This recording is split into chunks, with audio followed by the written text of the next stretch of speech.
दिन बुझलियो माई बन के तोहरे दास गे तब किया छीन ले जिंदगी के मिठास गे। सब दिन बुझलियो माई बन के तोहरे दास गे तब किया छीन ले जिंदगी के मिठास। कपूरा के जे नहालो बदलै छौ रंग गे माई तोहर दुनिया बड़ करे छौ तंग गे। कपूरा के जे लोग बदलै छौ रंग गे माई तोहर दुनिया बड़ करे छौ तंग गे।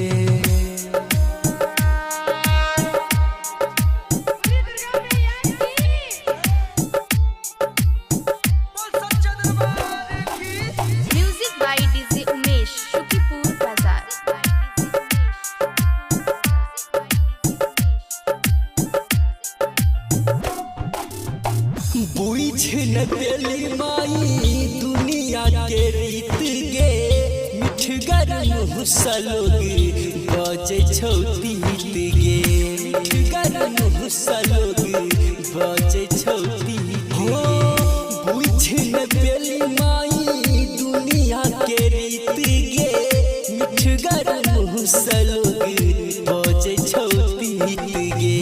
गे अम्बे माई लिखले केहन कपार जिंदगी के रहल नहीं कोनो मोल गे। कपूरा के जेना लोग बदलै छौ रंग गे माई तोहर दुनिया बड़ करे छौ तंग गे।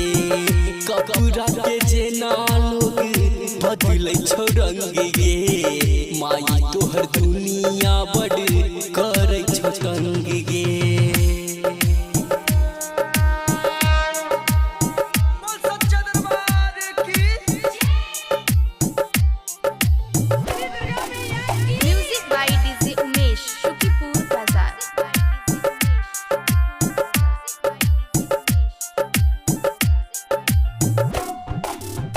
तोहरी दुनिया में जियल जाइया काट जेना जिंदगी हमरा बुझाइया।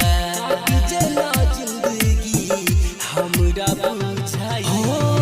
तोहरी दुनिया में रहलो ले जाइया काट जेना जिंदगी हमरा बुझाइया।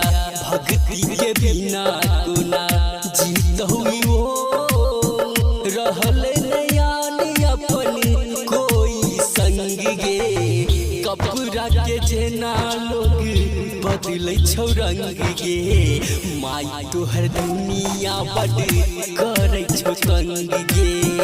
कपूरा के जेना लोग बदलै छौ रंग गे माई तोहर दुनिया बड़ करे छौ तंग।